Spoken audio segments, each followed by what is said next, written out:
cloud. Okay, Oh, so there's we're up. Lee. Hi, Lee. Hello, folks. How's everybody? Very Good. good, thank you. Good, Good. good, Lee. How are you doing? Pretty Morning. good. A little Good. hectic day, but we'll get through it. Okay, if we can go quick before Alan gets here and then get into well, before we do anything, so I don't forget, for our minutes from the last meeting, I did have a couple corrections, but only a couple. What else do we have? Meeting Right. is supposed to say August Nothing on my side. 13th. Okay. Well, how are you with them? Yeah, nothing stood out, Dick. It's fine. Okay, Colleen, so we accepted those. Okay. I only have Neil withdrew his design. It turned out at the last minute, I realized that on the north side on Cold Hill, on the one up at the top on the hill that's closest to High Street, the lot that's right next to the house, the new house that's built there. He had a design, and on the north side of the design, as I was going through checking the water table and under the tank, I said at the very end of it, I said, gee, because I was going to see if it needed flotation calculations, and I looked, and I said, the invert of this tank is like 10 feet above the ground that's there. And then I realized that on the side of it, on the north side of it, he's got a wall that's 8 feet high, 15 feet from the lot line. And I said, Neil, and it's just going as some rock. And I said, you can't. I said, you two things. An 8 foot high wall with earth behind it needs to be designed. And on top of that, I wouldn't be surprised if there's some kind of zoning regulations that say you can't have a 10-foot wall next to your property line. So he withdrew. He says, hey, I'm gonna go and figure out what he has to do to fix it. Apparently they own the lot next to it also, and they're gonna use the fill to go along that wall and that line or Oh, past that's the right. line. Yeah. I remember they did buy the adjacent lot. Yeah, I remember that. Yeah. Yes. So anyway, what we've got is just one system. It's Allen Weiss. It's a repair. It's on 202 West Street. It's up almost as far as Bittersweet Lane. A couple houses to the east of it. It's a white, very old colonial. For some reason, I think it was called the Montague House, Yeah. but I'm not I sure. think you're right, Dick. But I think I know that Doc Siegelman, was it Siegelman? Siegelman, yep, the Yeah, pediatrician. it was Sigelman. You're Yeah. right. So that's the system, and in fact, Lee, you perked it. It's a repair, Yes. a complete system, 4-bedroom house. The fee is paid. The review is complete. It's mostly wooded and some grass and actually some garden. It's gently sloping, standing from the road down to the right, sloping low, kind of a slow slope towards the wetlands. 4.5 or a little over 4-acre lot. It's a sand till with a 60-inch water table. Wetlands are to the east, and also they're curled around in the back to the north. And there are some large trees in that area. They're mostly sugar maples, but they're not really in great shape. The issues are the water table, the wetlands, the trees, and there are actually 2 building sewers that come up, 2 outlets from the house. The design is for a new 1,500-gallon 2-compartment tank with outlet filters. There are 3 foot by 55-foot by 9-inch effective depth trenches, terraced. They're slightly terraced and vented. There, 550 gallons a day is provided versus 550 is required. Fill is required. There's no reserve area provided. 4-foot water table separation is he made. Ballast is not required. The existing tank is going to be pumped, crushed, and removed, and then compacted. Cleanouts are specified at the turn. The lines come out of the house, and the main one comes out and makes about a 45-degree turn. So he's got called a sweep and a clean out there. The second line comes out, and it's going to join the solids carrying line with a sweeping Y with a clean out at it. He looked at trying to get it as a second penetration into the tank, but he was going to end up with turns, and so it looks like this was the safest way to do it. Filtration control is not specified on this.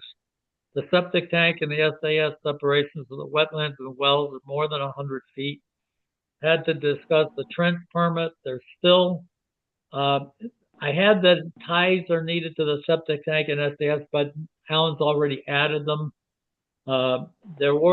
I wanted him to put some additional details. It wasn't clear on how he was going to make the turns in the solid line and the connection. So that's already been added. And that's all I had on it. Lee and Bill, Lee, what is your thought? And there are trees that have to be taken down.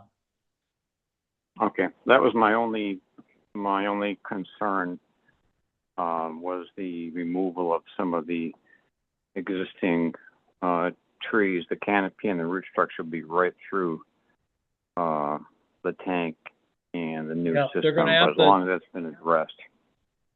Yep, he's got that done, and it looks like the owner was there, and I was concerned because they're nice sugar maples, but when you look at them, their crotches are already rotted through, and as the owner says, unfortunately these guys don't live forever, and these trees are on the end of their life. Some of them a couple of them on the lot are already dead, and the branches are falling off. So she said, as much as I hate to take the trees, she said they need to come. Yep. Dick, didn't Okay. Alan submit a preliminary design last time using a bed or something? He He did, and I talked to him about it, and I said, in fact, we went out there yesterday, and I went out and looked at it and said,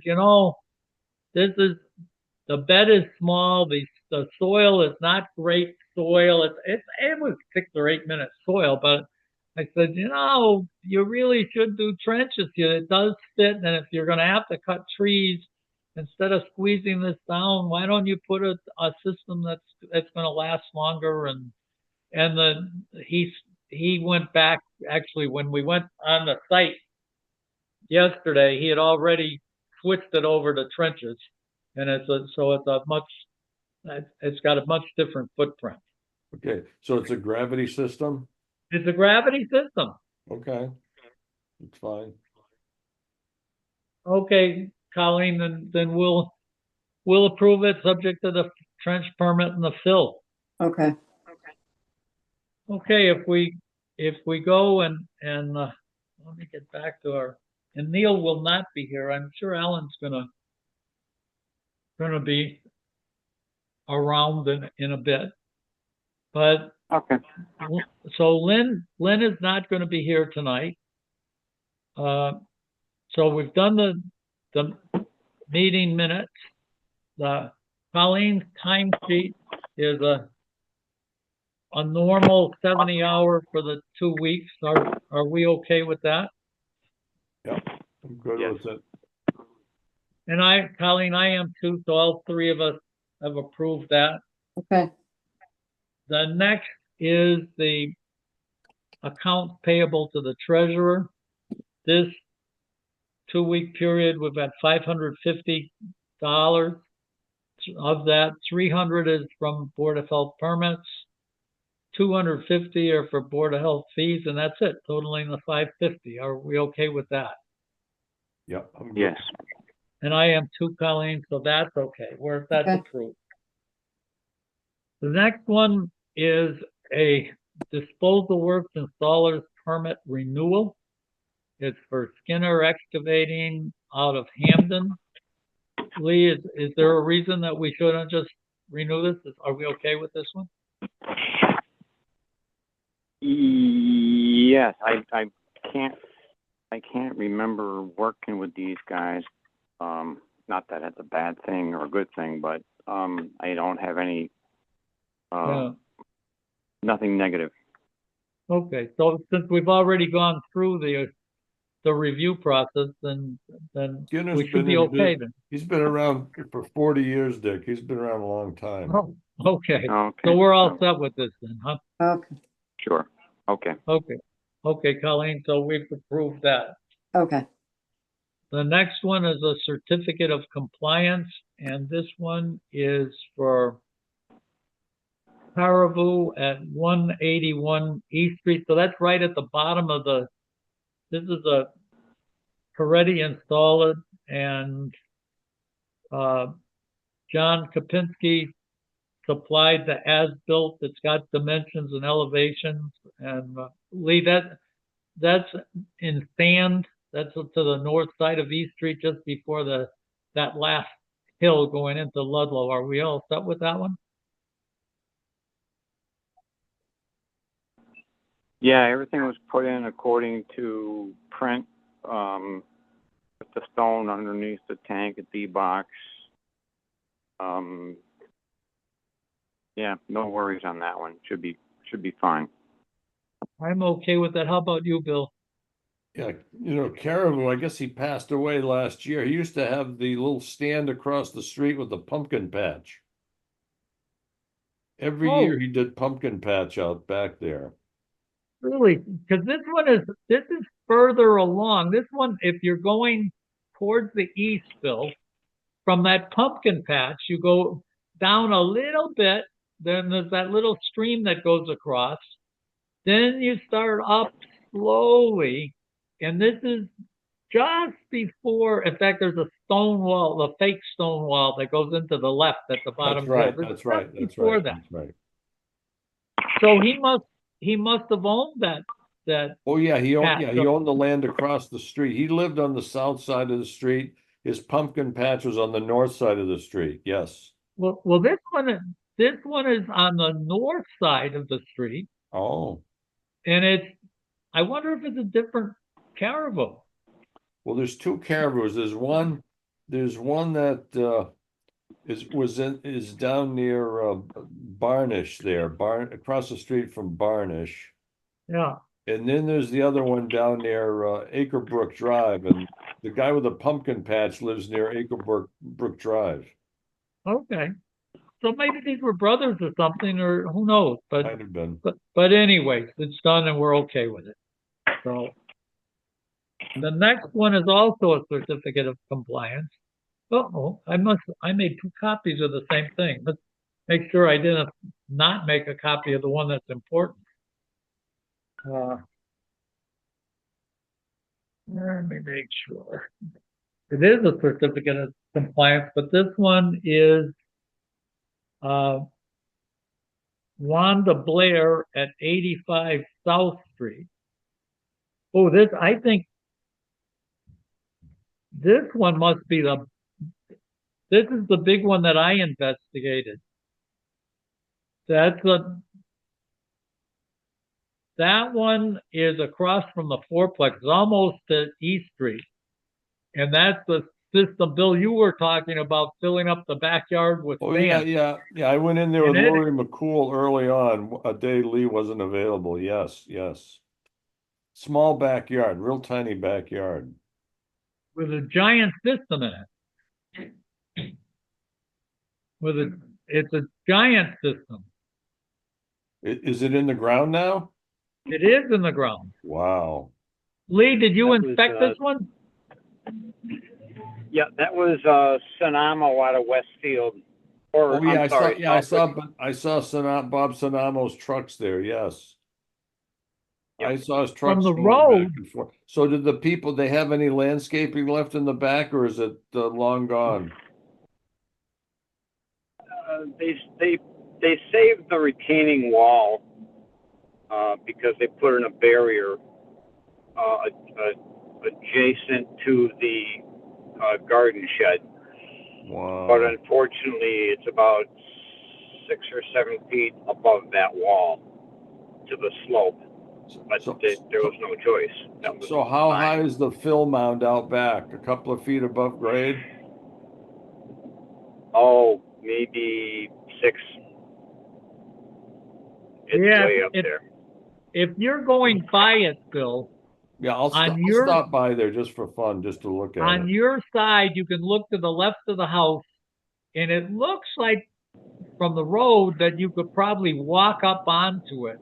But if you look on the east street side of it, it's like Lee's talking about it. It looks like a 5 or 6 foot steep bank. Wow. And but they left it, at least from the street. It really looked like it was finished beautifully. Hmm. So Yeah. are we They did a okay good with this job. one then? Yes. Okay. Are you okay with that, Bill? Oh, yeah, yeah. Okay. So me too, Colleen. Okay, The next one is another.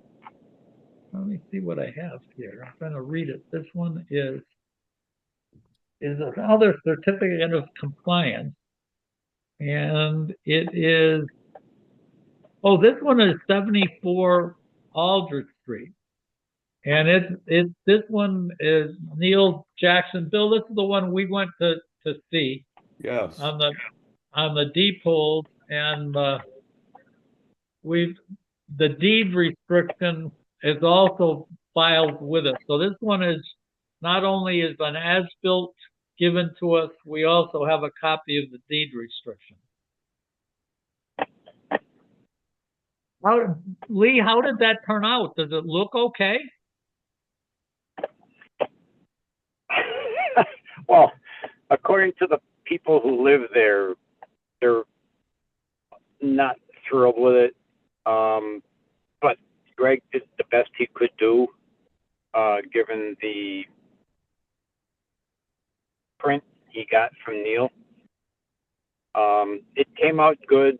Pump system, everything's in place, everything works, everything's good. They were trying to preserve a lot of the old landscaping, which wasn't possible given the parameters of the job. Oh, But they got new orders coming in. They're moving on, so it looks good. It's a change, you know. yeah, the new people will probably just accept it. They're compared on that one. What Neil was able to do by changing around is get rid of a big wall that he was going to put in there, a Yeah. concrete wall. Yeah. So, You so know, if they, that's a concern I have on these property transfers, because people agree and they agree to buy a property and they envision what the landscaping is. Then by the time they close on the property and take occupancy, it looks totally different. I know, that one on South Street not far from you. Think about that. If you were buying that and you looked at this nice little private backyard that you had that had some nice vegetation, and all of a sudden you've got the mound that Lee just described. It's quite a different thing back there. Well, that's why I'm thinking maybe down the line, I think the Elgin allows you to go to 2 feet on a repair, don't they, Dick? They do allow you to do that, but Yeah, so maybe we really have to start looking at that stuff. yeah, it's really 2.5 because they put that sand under the Yeah. system, so it's effectively 2.5 feet. But again, if it's gonna make the landscaping more palatable, maybe we ought to start thinking about that seriously on certain Yeah. projects. Although I think we in general have been, although I don't think Neil asked on that one, I don't think he asked that, and he likes to use Elgins I know. and it gets a smaller foot. Yeah, he used trenches with 4 foot separation. So he Wow. could have done an Elgin with, we get routinely have been giving 3 feet. Yeah. So, so anyway, so we're okay with that one. We said Yeah, we were good yeah. with that.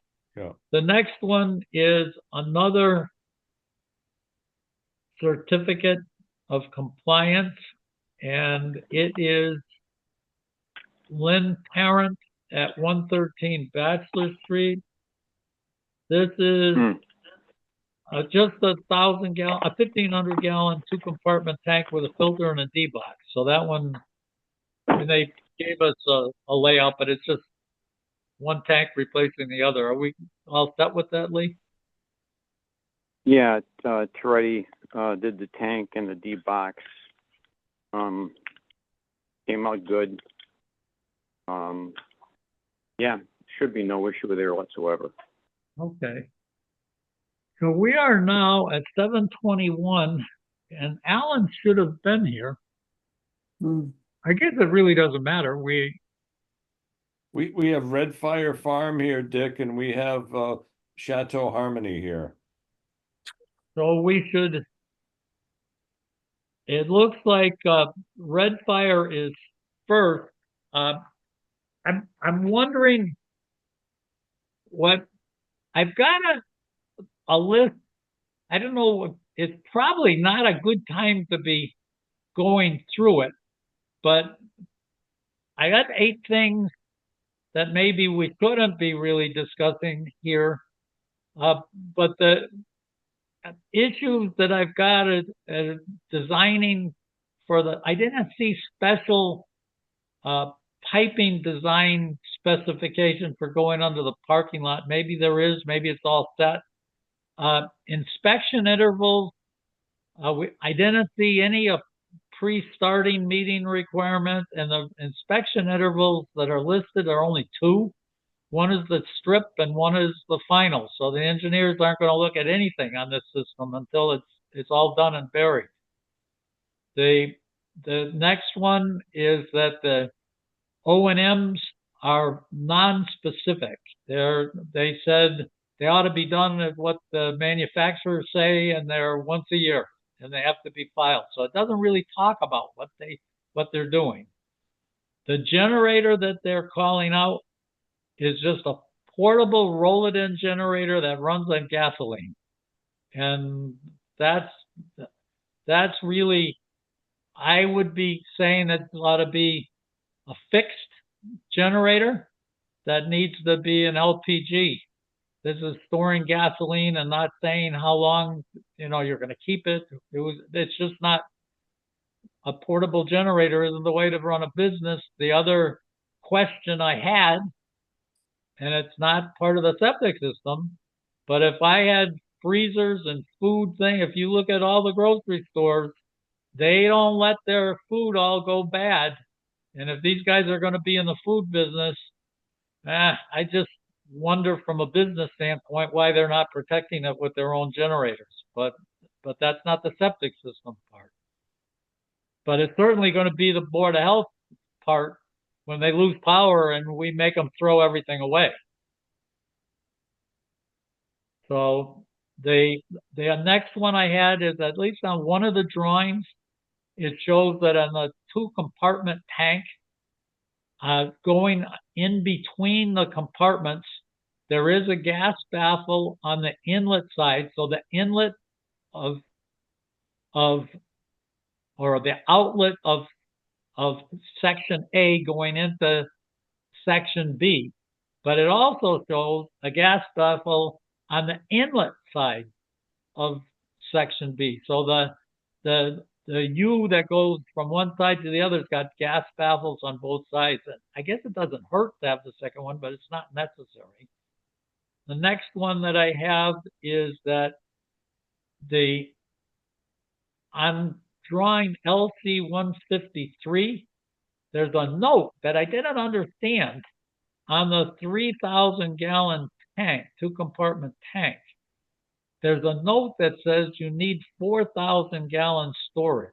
And I'm guessing it's a typo, but I didn't take enough time. It's really hard for me to look at. These are big drawings, and when I blow them up, I can only see a little tiny bit at a time. But so maybe I'm misinterpreting, but it does say 4,000 gallons.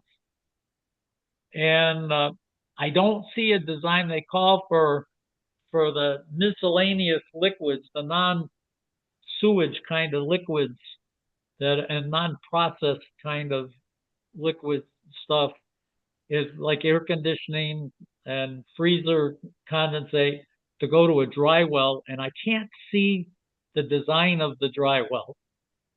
And the next one that we need to be talking about, we as a board, is this is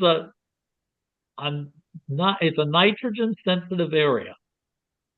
So that their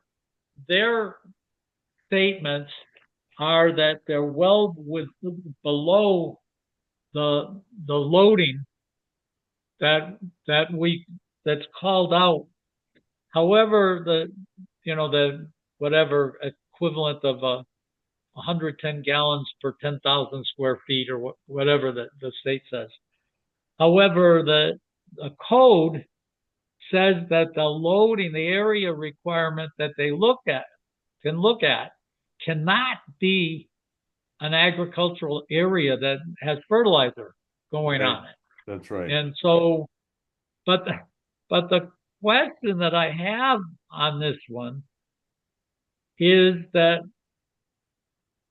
if you look at the actual loading that they're going to be given compared with the fertilizer given, they are inconsequential. This system is minuscule compared to that. And if you also look at the reason for this, it really is to stop the nitrogen contamination of the drinking water. And their well, in this case, we went over what they do to make sure that the shallow water doesn't mix with the deep water supplies, and they've got it well separated. And if you look at the direction of the water flow, the water table gradient is going, if you stood on Carver Street and looked straight in at the building, at the new building, the water table gradient is running away from you and is headed towards the wetland and swamp that's basically right to your south, right as you're looking at. So it's headed in that direction, ultimately headed to the headwaters of Stoneleigh Brook. So this water is running to the south. So it's not really going after, and this is a deep well, not a shallow well, and it's not going after anywhere towards what would be considered the town potential watershed that's to the north. And it just seems to me that we ought to be, as a board, we ought to be talking about whether we're just going to say this doesn't apply, the nitrogen reduction requirements just isn't justified at all here. Dick, I think if you read the state guidance on nitrogen loading, it's kind of geared toward large subdivisions where you've got a bunch of houses and you've got wells with the zone 2s and zone 1s in the vicinity. Like you say, this is a discrete situation where you have one generator, namely the market, but you also have all these agricultural fields. So clearly, if there's going to be nitrogen contamination in this well, guess what? It's going to be from the organic nitrogen in the fields. That's what I business think. That Voyland's in. That's his business is organic farming. The other thing that I'm not sure of is if you look at the seasonal type operation of this building, I'm not sure it's a really smart thing to be putting a system that that a system that probably wants to have nutrients coming towards it Well, and have this thing. I think the little restaurant's gonna be open all year round. That's my understanding.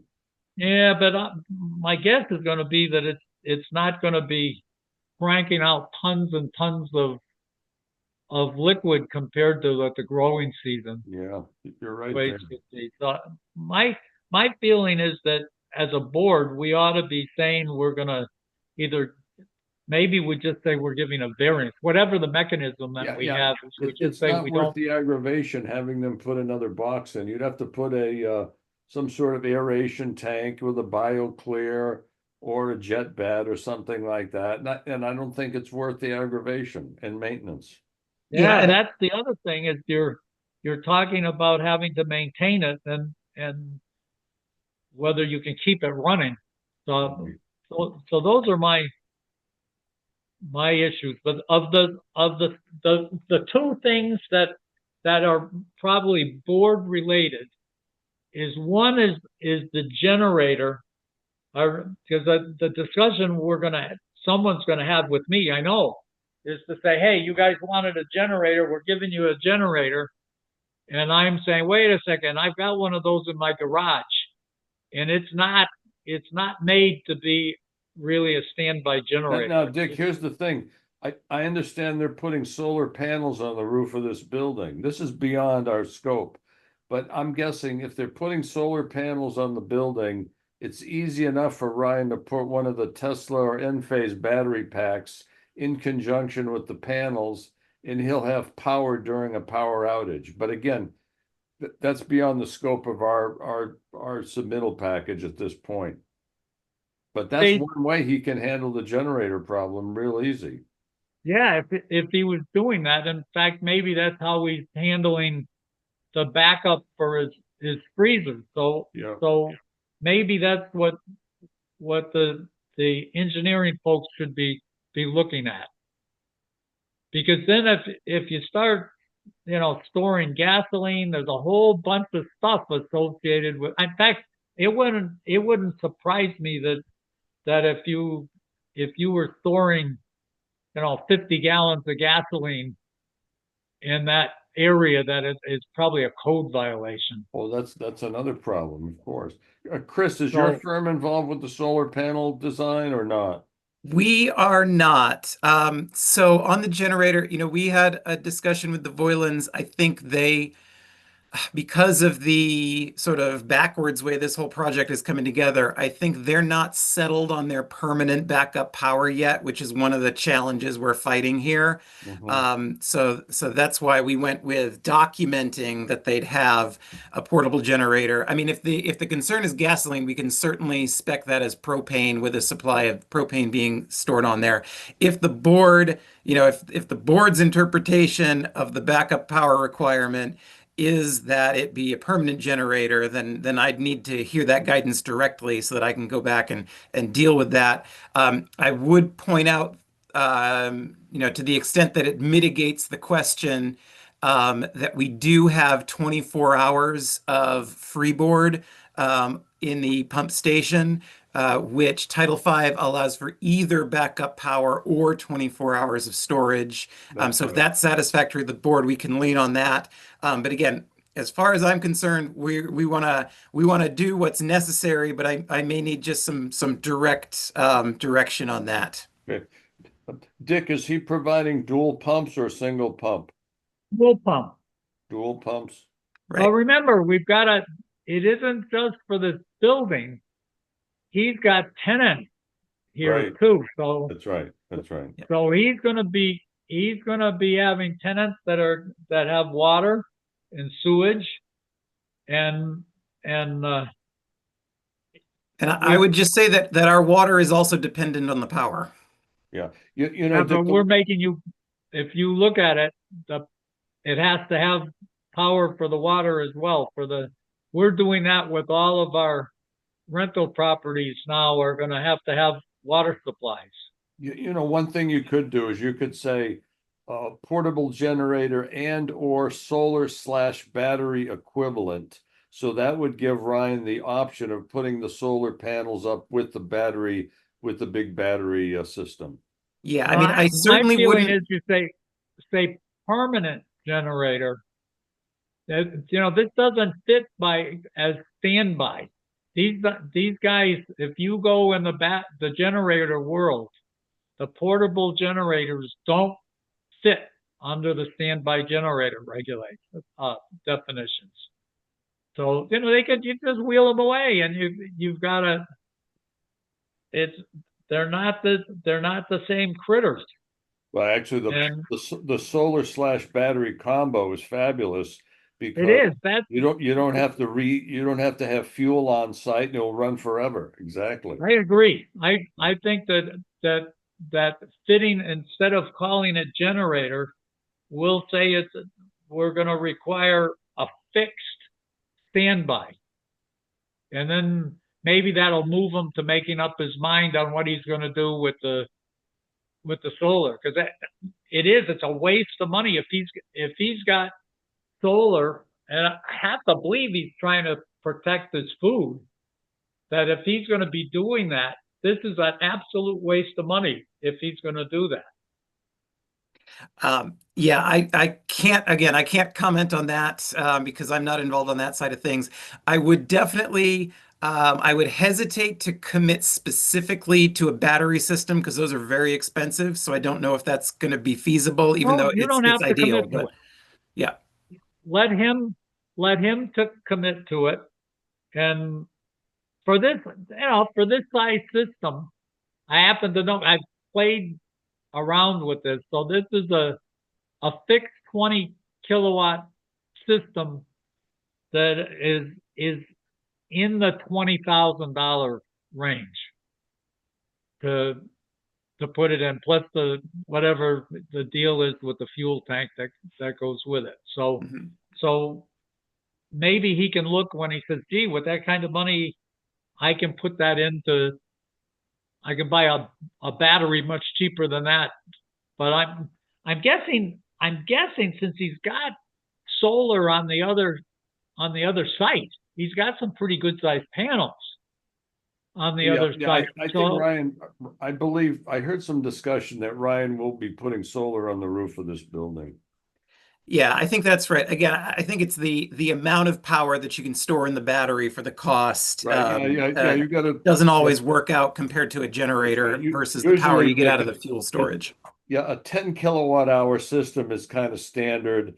And again, 10 kilowatt hours, you can do the math as to how long it'll keep the freezers going and stuff like Yeah. that, of course.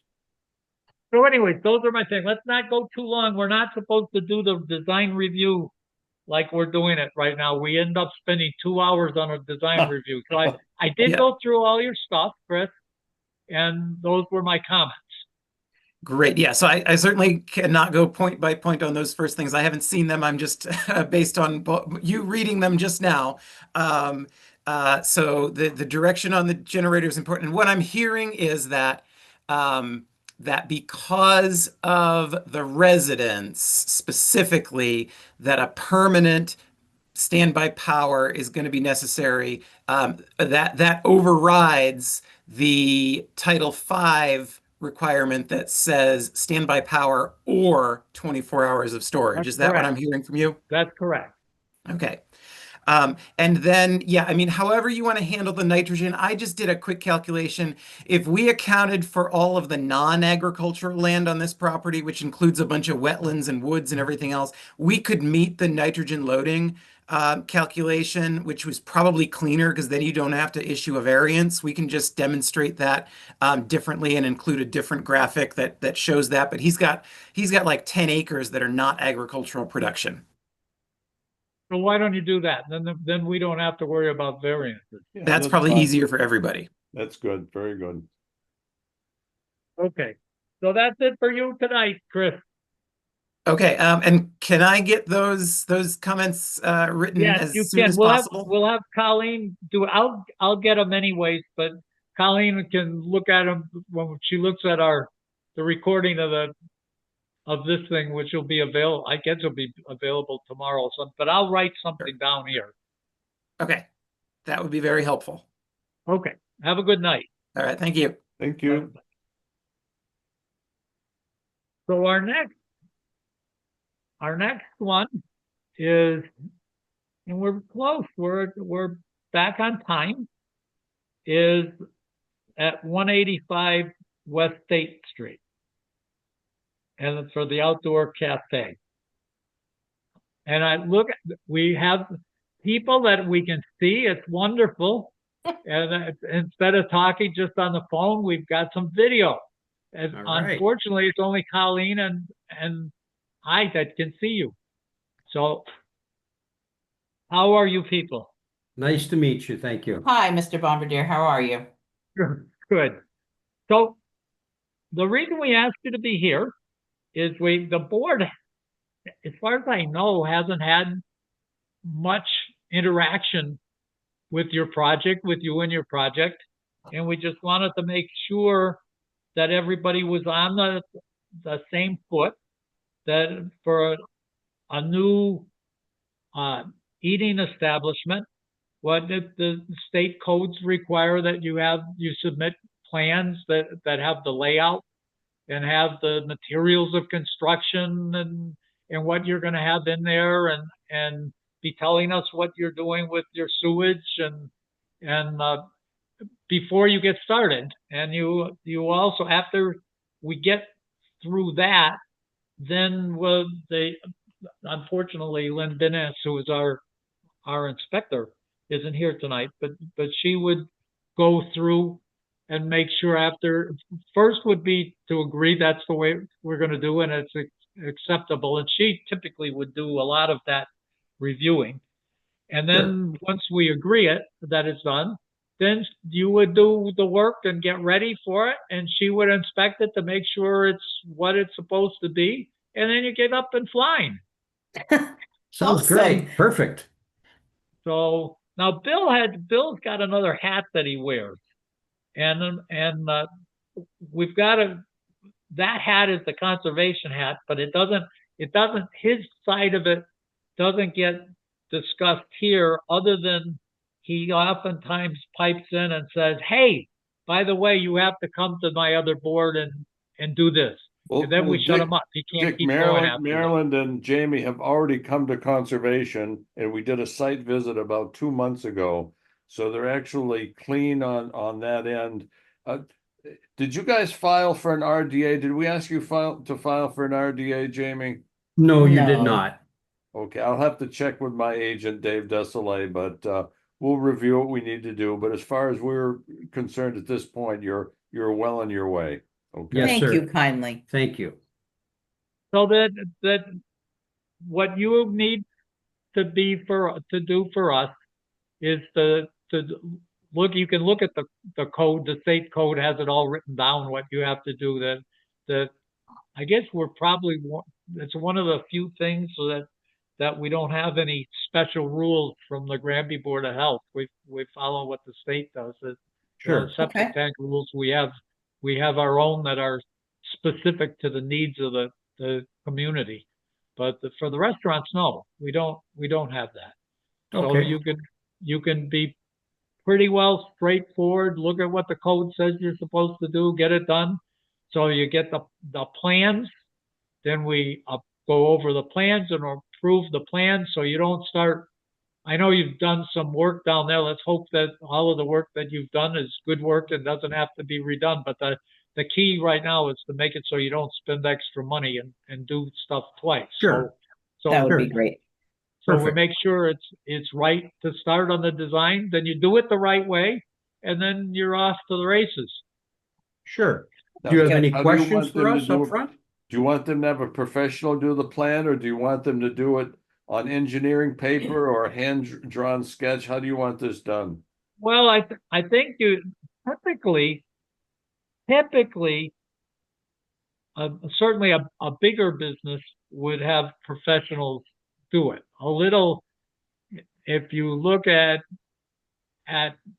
something special, for instance, I don't think they had professionals. I think they may have done it, themselves, but they have to be scaled, some kind of scale drawings, Scale and drawing. it has to give what you're using, the models and but just making little squares and putting them in there doesn't work, because if they're not scaled, you don't know what it's going to fit or not. And then someone that it may be, to make it easier for everybody, is somebody that if you're buying things for someone, maybe you can actually get the design work free, and they can do stuff. But somehow or other, it'll end up needing to meet the code, and being the materials of construction be measurable, and so we know what it is. Sure. When you say the design work, what specifically are you referring to? You're talking about the equipment that we would be cooking on? Sure, that stuff, And where the you're floor, and the putting floor layout of the, fans, where you're putting the materials, that the floors are made of, the ceilings are made of, the walls are made of, where the outlets are, basically the things that if you were constructing something, someone would be able to do it. yeah, the And dimensions of the kitchen, the dimensions of your kitchen room, your portable kitchen. Okay, gotcha. where Yeah, the so sinks would be, the kind of, making sure you've got the right numbers of sinks, making sure you've got the I don't know whether you're having toilets or anything. I don't know what those arrange, but the whole thing of saying, hey, sure. we've got this little food operation, Yeah.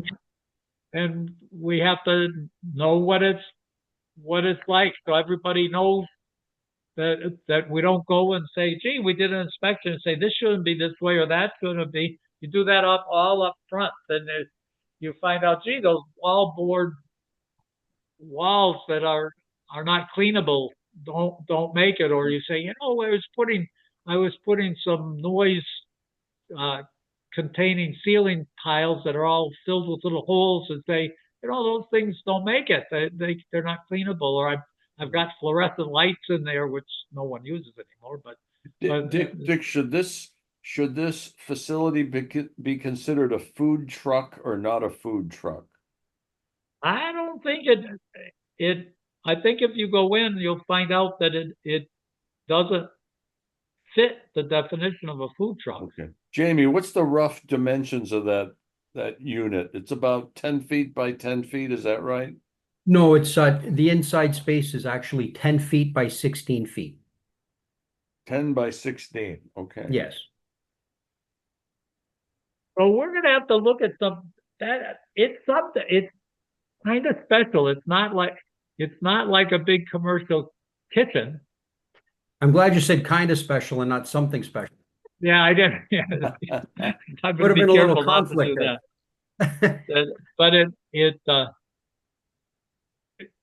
we're for sure, someone's going to have to be, before we're done this, there's going to be I know there's going to be some discussion about saying, hey, let's look at what this really is. This is not, it's not a hooky loud So kitchen. it's 16 feet by 10. I didn't realize it was that large. Yes, yeah. But when you 160 go in square there feet. and you put some stoves and sinks and stuff, Bill, you're going to find out that it's not very large. Well, I don't know how much you know about it, but we actually purchased it from a lady out in In the West Brookfield, and it was a long-term established food business out there. So it was already set up and operational. So we bought it as is with all of the equipment and the layout, and it was all already constructed and ready to go. So, but we'll do that drawing for you and get all the equipment list and lay it all out for you, sure. It may be that it needs different ventilation. What you have, and I have no idea what our fire marshal's going to say about it, proper fire suppression system. Whatever it is, we're going to have to look and make sure. We want to make sure it's safe and you don't make people sick. Those are Of course. Exactly. those are the things. Probably the same thing you want. Yep. Yeah. Absolutely.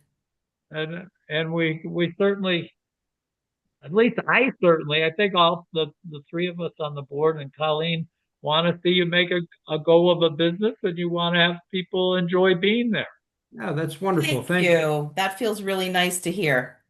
Yeah, that's why, we all have to make a living or try to make a living, and it's having a nice, it's kind of a nice place down there anyways. It's away from the hustle and bustle, and when you're there, sometimes you got Christmas trees outside, and you got different things going on, and it's kind of it's just a neat kind of thing.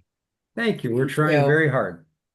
And you look at what people can make. If you look at, I don't know if you've ever been to Captain Jack's in East Hampton, Yes. but they they put out from not a very big place. They put a lot of food out, a lot of Yeah. good food.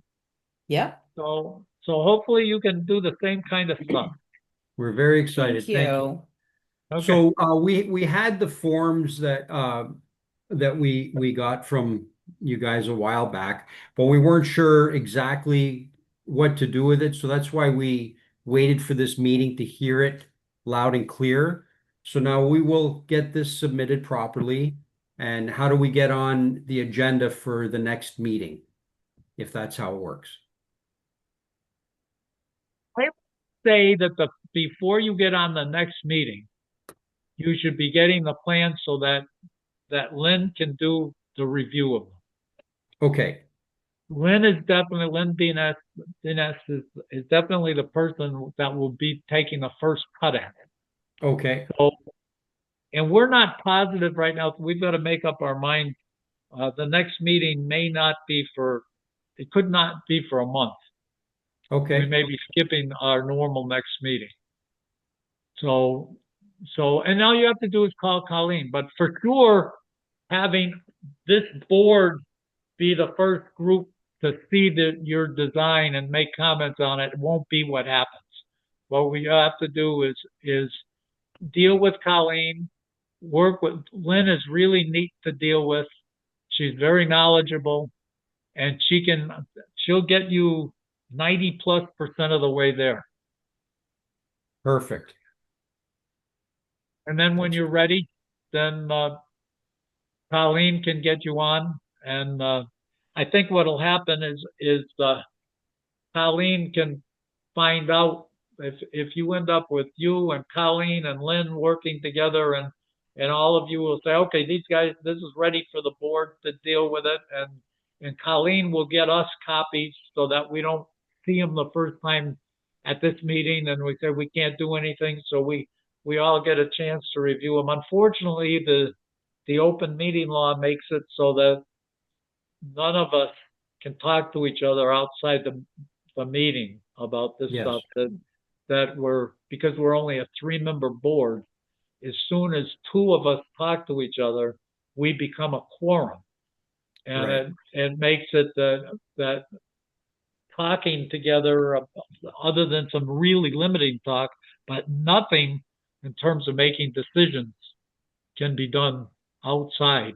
So it has to be done here. So we typically would end up doing our own reviews. We can each talk to Lynn and we can talk to Colleen, but we can't talk to each other. So we can move a lot over, individual reviewing and making our own questions, send them back to Lynn and Colleen, and we can move forward. It's just not as a board, not 2 or more of us can be doing Understood. it. And Colleen can put us in touch with Lynn, I'm assuming?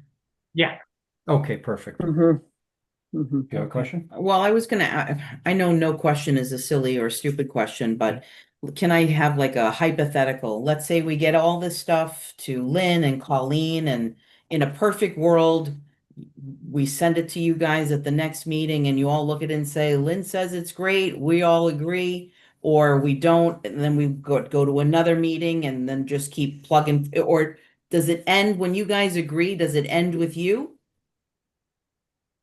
I would say it ends. This board is the one that grants the license.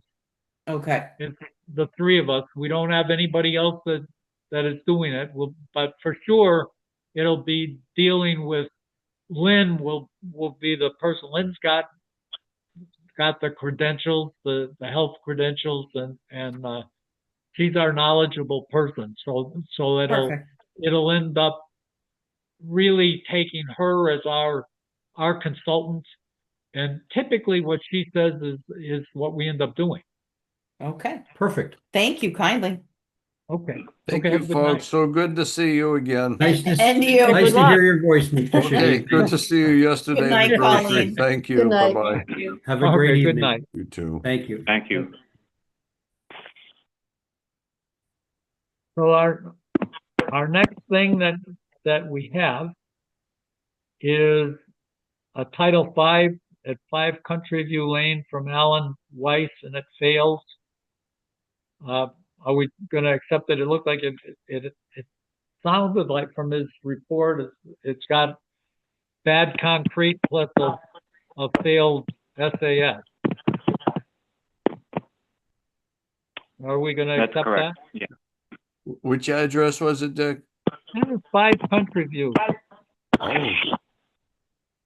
That's the first one on the right or the left? Know where this one is. Lee, you probably know when you go into the street at I think 5. it's the third on the left. Okay. It's on the left, okay. So not the one that's actually on the cul-de-sac, or the one that is on the cul-de-sac? Just before. Okay. Okay. Okay, all right. But it definitely didn't sound very good. Yeah. No, it looks like it's an hydraulic failure. Okay. Yeah, what I year think were we- those homes built, Dick? That was late 80s, right?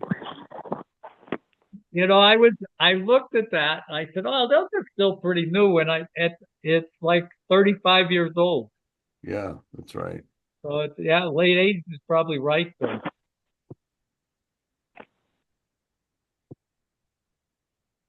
So the pretty new ones are pretty old now. Yeah, that's exactly right. So, but I think that one was a filled system. That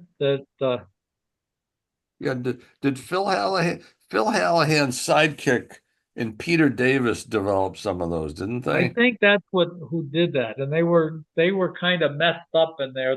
Yeah. That's one of the ones that that's the 2 lots at the end of the cul-de-sac that I don't even, they're still not developed. But I don't know if you recall that one, Bill, Yeah, yeah, actually someone bought one of the ones at the end. There's some funny carve out. A neighbor bought a little piece of land. Then a guy went in the back. He was living in there for a while yeah, in a trailer, and and there's some wetlands, and they were trying to get a wetlands permit, and I think the guy just bailed out. yeah, it could have been that in fact, I think,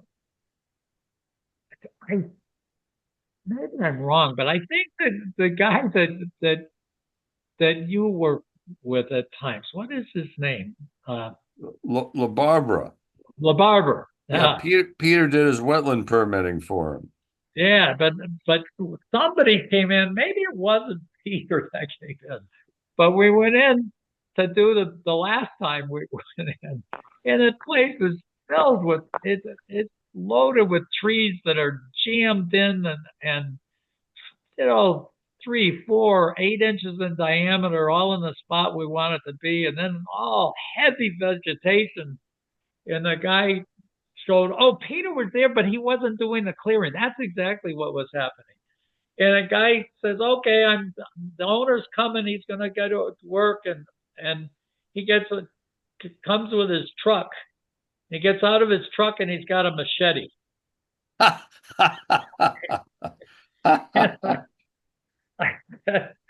Peter, so we never ended up digging holes, I think, that time. I said, this is crazy. that you're going to stand here, you're going to have the Board of Health here, and you got a guy going to take down 4 and 6-inch trees with a machete? Actually, that lot, Dick, I think has frontage on Barton Street. There's some of it on the right side. It curls around and goes through the swamp, but on That's the right. That's right. on the Exactly right. That's but right. where the system was going to originally go, what was the funny part, which is again, it's probably 30 years ago. The border goes up diagonally on these 2 lots, and there was only one spot that was big enough for a system, and 2 systems, but that system had to be on the border, so Oh, close. that's right. I remember this is when I was on the Board of Health in the 90s. Yeah, that's Okay. right. Bob Sheehan, somebody came in with a design with the 2 systems right on the border. I remember that. That's right. And so the only way it could go in was that you had to put the fill on the other property. So, That's but it right. was fine that both people needed the same thing. They were really in symbiosis. That's They right. both I had to win or lose together. And then one of the guys said, "Too bad. You're not going to be able to put any fill on my property." And what happened is it shut down. That the guy that was being hard-headed ended up shutting the other guy down. So they were both shut down. That's right. And then the wetlands started because they stopped maintaining the ditches and Yep. and mowing that. Yeah, And the wetland vegetation encroached like crazy that's right. onto the property, and it wiped out that area that was used going to be perked. I can't believe we remember that, Dick. That's amazing. Well, sometimes you get these funny little things that say, when people have hard heads, and they definitely miss the forest by looking at the Yeah. trees. Yeah. So anyway, that's what that. We've got Colleen's got a note. So Colleen, we did accept that 5 country view. Okay, Uh, that's that we okay. accepted. All right. The 16 East Street public water supply. That's interesting that you put it there. There's activity from the state. There's some people have continue to complain about the wine house.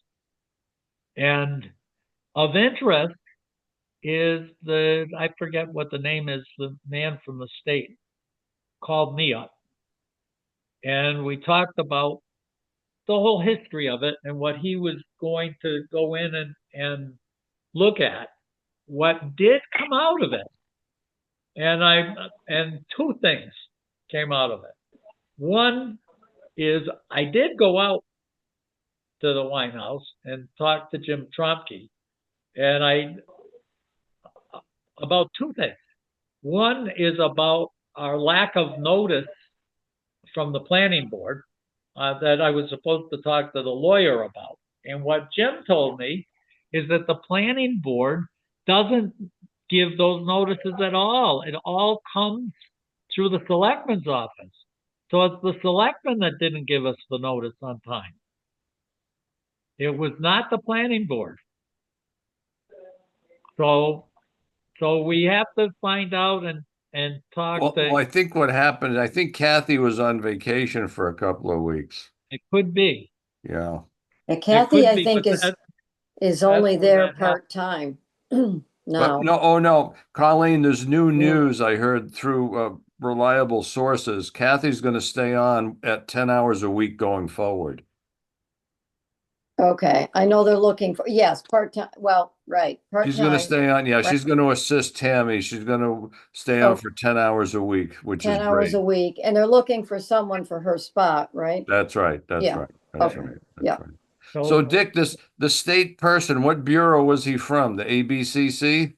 No, it's just DEP. It's the same guy that Colleen, I think, knows his name. It's the same person that. Oh, Sean Gonsalves? Yeah, Sean. Oh, the wastewater guy and Yeah. the wastewater engineer. Hmm. Okay. So the issue that I didn't know about, and I found out later that on the public water supply, apparently that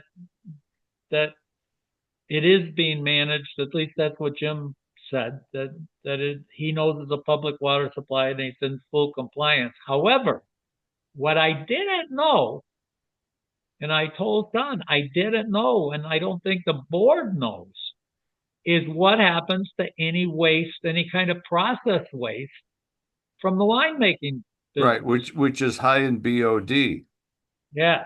So what I found out is that the solids are the grape skins and stems and leaves or whatever Right, right. don't get used. Those are composted and turned back into soil. That They are makes not sense. That makes they are good not sense. put in a septic system and they are Good, not put in a landfill. good. And they're making beer out there too. And that, whatever they call it a mash or whatever they call it, Yeah. but it ends up going to the Kezier farm. What is that, Deer Brook or Deer? Oh, yeah, yeah. They have their other little gig And over there. Yes. that is going and being used as food for cows. Oh, okay. So Okay. that is not there's nothing that's going to waste from solids. Wow. The liquids that there is no sanitary waste. That there are very few people working there. Typically, it's family members, and they are using the toilets from the restaurant. So there's no sanitary waste from the building whatsoever. But the liquid waste, which is minimal, that as Jim talked about, if you look at the waste coming from big vat manufacturers that have big pipes. They break pipes and they dump 50 gallons at a pop on the ground. That Jim has got little pipes and he doesn't want liquids flowing on the ground. He wants liquids flowing in people's stomach. And he said so. His liquid waste is minimal, and for all of it, anything that gets on the floor that they just use a hose to spray it down is little, but he is using the same drains that Dick Pruskalski was using for the dog kennels. And he says it just goes out into a dry well. So for sure, that from what I know about the water table testing that we've done, it's not acceptable disposals of waste that we need to get him and have him deal with Neil and collect that waste. But I guess you could find out that it's very low in solid, and it's mainly just spray down with a hose, some splashing that got to the floor, but it definitely can't just go into the ground. Mhm. So, but if No, we this find wastewater engineer Gonzalez, what's his name? that's John. what John Gonzalez, Don Gonzalez. Okay. but he was supposed to go out and take a look, and I told him, I said, if people are really complaining, that Colleen told me that the woman that is complaining, who lives on Taylor Street, says that there's a well that's contaminated. And I told Sean, I said, that system, that water, for one thing, is flowing to the south and west. It's not flowing to the north. The water table gradient is very obvious. You got some streams and swamps that are all flowing towards Stony Brook. Mhm. But besides that, I said, you can complain. Someone complained that the septic system isn't installed, but what we do know is that the sewage didn't go in the ground. It's been going and getting pumped away, and that's in fact the people are complaining about them getting the porta potties being pumped out. Mhm. So, so when we're all done this and we get the system all up and running, there is going to be liquid that goes into the ground where there's not now. So it's going to be a different impact. And if you're looking at people contaminating wells, just go across the street, and knowing what we know about the water table in in that area, almost certainly everybody's septic systems are non-compliant with current Title V. Mhm. And so if we're looking for a source of pollution, it's probably the people that have the bad wells that are polluting themselves. So, so anyways, that maybe,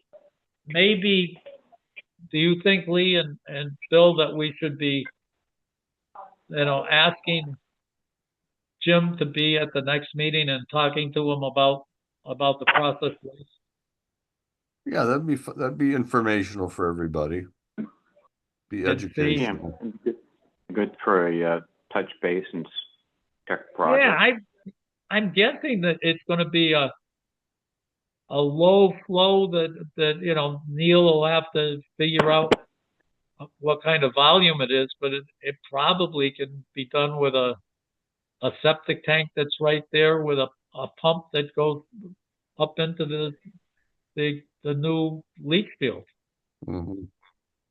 Yeah. He'd have to have something that guarantees that. He'd have to explain to us his process to show that he's never going to dump grape juice or wine down into the sewer, because that's the thing that's going to put the high loading. But Right. so he'd have to have process controls or procedures to prevent that from happening. Right. But so Colleen, can you get a hold Yes. of Jim and Mhm. ask him Yes. to do? Yep, I will. The next thing that I've heard on new business. Oh, wait, you've got another one, Colleen, that says approval for building department of 13 West Street, the solar. They sent Ground- another layout moving that. But we still said that someone's got to lay out the piping, right? Yeah, there's underground electrical conduit, Dick, with those systems. Right. There's underground conduit. There's piping that's there. The sewage system. We're back to the point that you can't make up your mind without having this thing done, unless it's on the east side of the house. But when I looked at it, when I drove by that, I didn't see the space to do that. Yeah, I don't think the east side affords you that space. You've got that drain coming off of West Street School. Yeah. And it goes that there's a large concrete structure on the east side draining across his property. All right, so you still need the engineering on that. Yeah, that's what the thing. We keep saying it. We go Yeah, around and around, haven't and they seen- keep saying, Yeah, well, move it to here or move it to there, and okay. Yeah, someone's got could to. have been done by now. There Mm. must be on some place there must be a well and well lines too. So they need to do that stuff, and Yeah. and Okay. had they done this, this would be done a month ago. Yeah, Yep. exactly. Yeah, okay, I'll tell Tom. So the next thing The that I garbage heard, pickup, I hope.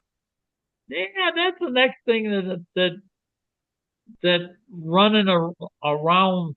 Someone told me to go look, and I didn't look at the selectmen's minutes, but I heard that we're going to lose trash pickup, and that certainly, depending on what happens, we've done the fight about trash all over the town when it's not done right. Does anybody know anything about this? I've heard that there was discussion at a recent select board meeting that I guess this would be FY 27, so this would be next July, that they're negotiating with Waste Management and other trash haulers, and apparently the budget numbers are coming in out of sight. Hmm. So they would have to invoke some sort of a surcharge on a real estate tax bill, which I think the town is reluctant to do. So instead of doing that, I think the option is to delete curbside pickup, possibly go in with South Hadley, allow our residents to drive all the way to South Hadley with smelly trash in their cars once every 2 weeks to get rid of their trash, which I find unpalatable now that we're a quarter into the 21st century. This is absurd, Richard. It really is. Oh,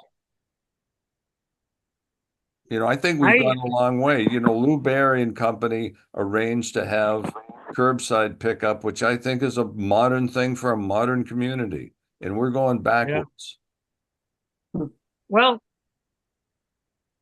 I will say that living at my sister-in-law's on the Cape for a while, that that the little towns on the Cape do, in Wellfleet at least, do a marvelous job at having, they actually generate very little waste, but they do like 4 different source separations, and it ends up that they have a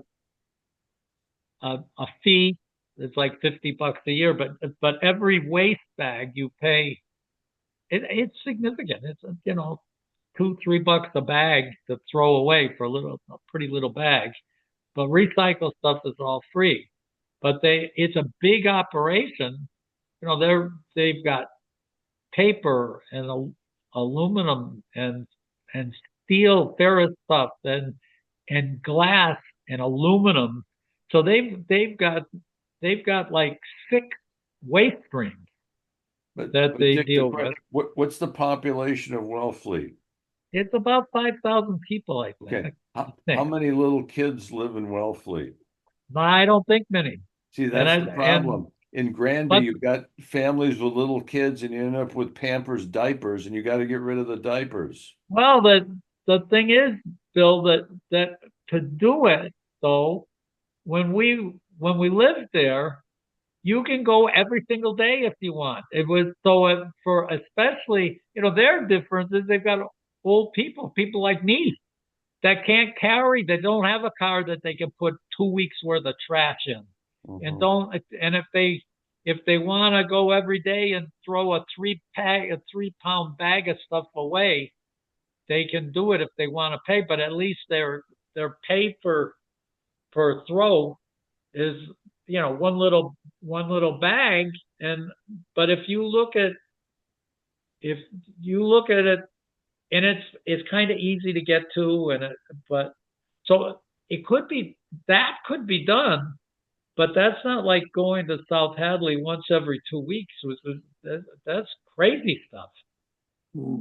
But again, Dick, if we get into the recycling business, the town's going to spend a lot of money getting that set up, and we're probably better off just paying Waste Management or Republic or BFI or whoever's in the business these days.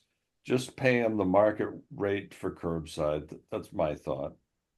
I'm thinking that when you take away a service, it's one thing to say I'm going to pay extra to give you a service, but now that they put it into the tax rate and now take it away, that's I'm guessing they're not going to say, "Hey, everybody, you're going to save $300 a year on your taxes." No. My guess is that That's not going to happen. you're not going to get anything back on the taxes. You're Right. just going to get this other. And if it's not convenient and it's not inexpensive, it's going to end up in people's backyards and in the old trash piles that they used to have.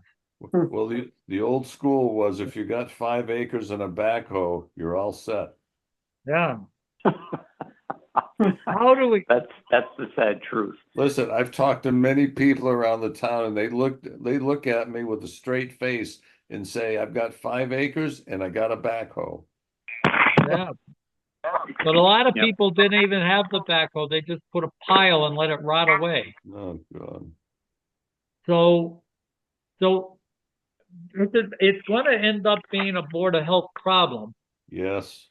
So do we try to be proactive and say, let's try to help here, and not just complain. It's smart. I think it's smart to say this. All the 3 members of this board have been around to see when it doesn't work right. We've seen it not work right. And I'm guessing none of the selectmen have been around that have seen it not work right. And so do we try to contribute and to try to help steer it and help to come up with something that would be acceptable to the townsfolk, that doesn't end up causing a health problem?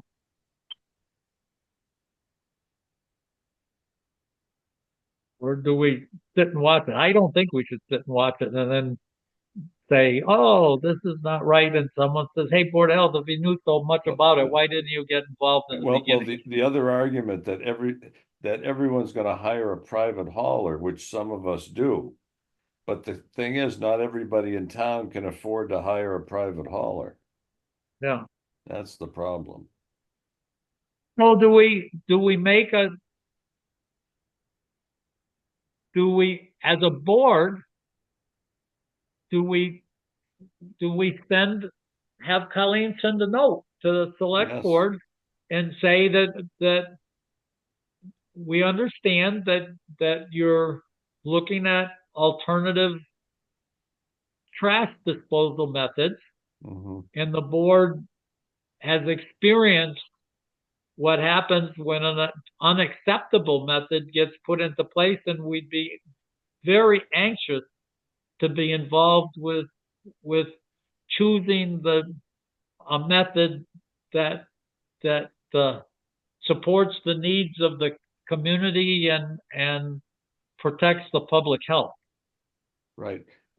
And by Do we want to send a letter to them and say, could you please contact us about it? Unacceptable and inconvenient. A lot of people might find it inconvenient to have to Right. drive out of town with their trash Yeah. and or keep it hanging around their house for 14 days. Well, I think that's going to be a really bad thing. I know what happens to me if I have seafood and it sits in the garage in the summer. Well, that's why I have one of those black recycling bins, Dick, out back. And I'll tell you, during this summer, that thing must have been 160 degrees all summer. Boy, that cooks that stuff quick. Believe me, it works beautifully, no odor whatsoever. Still, maybe that's part of it. That if you go and that becomes source reduction. And I've got a brother that lives in Northampton, and Northampton provides the compost bin. Yes, I know folks up there that do use those things. If you put them in a sunny spot, they work beautifully. Yeah. So maybe as you look at this whole program, it's a combination of source reduction and collection and somehow have this thing work. But so, Lee, do you think we ought to send a letter out to the selectmen and see if we can help and say, please let us be involved? Well, for sure, especially since this appears to be the inception of the change coming up. The sooner the better, to understand the problem, the cost the town's incurring, and as you and Bill pointed out, ways of helping and reducing. 2 weeks is just not going to work. there's going to be a huge amount of animal activity. It's doomed to fail. Yeah. I mean, people are, So, are Colleen, not could going you, to give it up in their garage. so if you could just listen to our minutes and come up with a Okay, note, and we'll send it out. yep. And by the way, I'm going to give us, before we leave, I'm going to give us all a little treat that I experienced the day before yesterday. And that I was working outside. I had both garage doors open, and I came inside for half an hour, and my granddaughter was here. She was just heading out the door, and I was going going back out to work on the boat. And when I opened the garage door I walk from my kitchen door under a little overhang and then open the side door to the garage to walk in. And when I opened the door, there were two very big bears Oh, inside the garage, oh, and they were kind of walking out. Luckily, I didn't surprise them. They heard me coming apparently, so they were out. But they had gotten into the garage, and when I stopped feeding the birds, I have a trash bin, a metal bin with a cover on it that has sunflower seeds. They had knocked over that container. They hadn't started eating yet. It was still on the ground. And when I tried to get rid of them, I yelled at them, and they looked at me. And then I have an air horn that I had bought to scare bears away, and blew it at them. They were only 15 feet away. They wouldn't run away. And then I looked, and underneath the boat, there were 2 or 3 little baby ones. oh. So Wow. these things this one was the mother, and probably a 3-year-old female that was almost as big as the mother that was still with her. And then these were the end of the first year for the babies. But these guys did not want to leave, and they didn't leave until I yelled loud enough, but I was also running back into the house. But they were right inside the garage. Wow. Wow. That's So when you walk away and leave your garage doors open, just know that you could have That can some happen. visitors. Oh, wow. But they were And that's not. that's without 2 weeks of trash in the garage, Dick. That's right. That's why I'm bringing that up. That's right. Oh, I know. But when you look at it and you say these guys, and then when they left, even with this horn, you can't believe the horn is so loud. That's so it loud. hurts your ears. And they didn't even jump. They just kind of walked away. Wow. But it wouldn't. Afterwards, I said, I was kind of lucky because I was walking from the door is kind of it's at the front side of the garage, and I was walking across the 2 garage doors. Had they not started to go out, I would have easily been right in the middle of their escape route. And that could have been a way different story if I had them cornered in there inadvertently. Oh, yeah. Wow. Wow. Good Yeah. story, Dick. Very, very good. So, Oh, my gosh. So is our next meeting then September 23rd? let's see. I am definitely I will be gone I leave the 7th, and I will be back on a week later. So the 7th through the 14th. I'm gone. So you want to do the And- 16th? Well, that's a question. So our normal meeting would be the 9th, right? Mm-hmm. Is that right? Yeah, Yes, that's right. the 9th. So do we And somehow we have to get back onto the 23rd, right? That schedule is one that we're gonna have to get back on to get our normal correct rotation, right? That's the week. Yeah, that's the week. Yeah. So we So would do have we to go, if, for so, two short meetings or just, or do you skip one? or skip one and just do the 23rd? Bill, what are you thinking?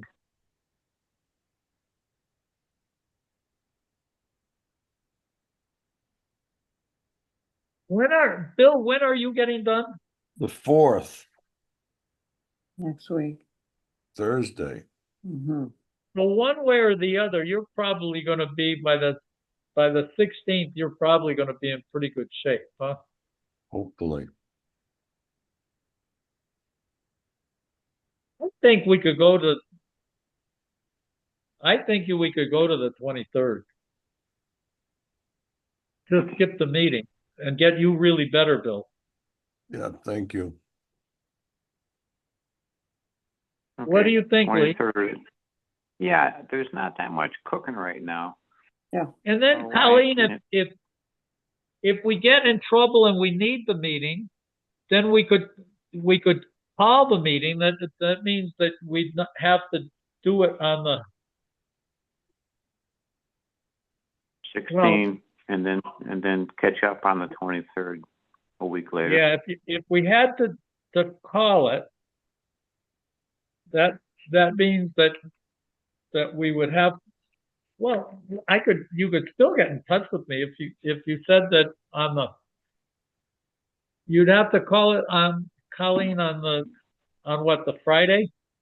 On the 12th Yeah, to do usually it? post it, yeah, Friday for Tuesday, or unless you want to go Wednesday, then Monday, you'd be back, whatever. So Tuesday or Wednesday. We could do that if there's something really crazy, Mm-hmm. you can still call me, Colleen, Yeah, okay. and we could say, yeah, on Friday we could decide we're gonna have it on Tuesday. You wanna do that? We'll call it, we'll schedule it for the 23rd. And if we're gonna meet, I'll still be able to get Zoom access to make a meeting. So why don't we do that? Why don't we say we'll do it on the 23rd unless Colleen says, well, we better meet. Then we'll call a meeting for that, a short week. Okay. You want to do that? Yeah, Yeah, sounds good. That's reasonable. If something goes really bad, we're available. Okay. So that's what we'll do, Okay. Colleen. Okay, So I'll schedule one for the 23rd. okay, okay. All right, and you'll send me the this recording. I will send this recording out. Okay, perfect. Okay? Yep. Okay, then we're all set for tonight. Okay, folks, thank you so much. Okay. Okay, Good luck, And Bill. and Good night, Bill, that everybody. means we won't be seeing you, talking to you until after your surgery. So good luck. Okay, thank Yeah, you so much. Good luck. yeah, good luck with that. I'm Yeah, sure it'll be thanks. fine. Thank Oh, you. yeah. Okay, everybody. Good night. Yeah. All Thank right, you. good night. Bye. Good Bye. night, folks.